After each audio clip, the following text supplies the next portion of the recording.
Tagad jautājums, kur tas kokudējs apgriezīsies?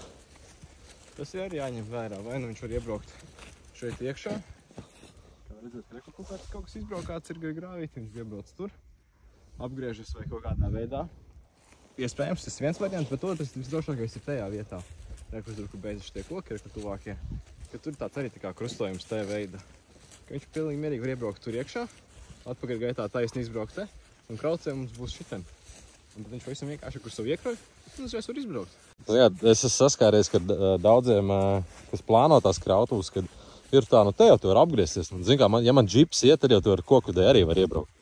Un tad citreiz ir gadījies. Ne bieži, bet citreiz ir tā, ka tu iebrauc un tu saproti, ko, te helikopteri vai, ka tu pat tukšā nevar apgriezties, kur vēl kravu izbraukt ārā.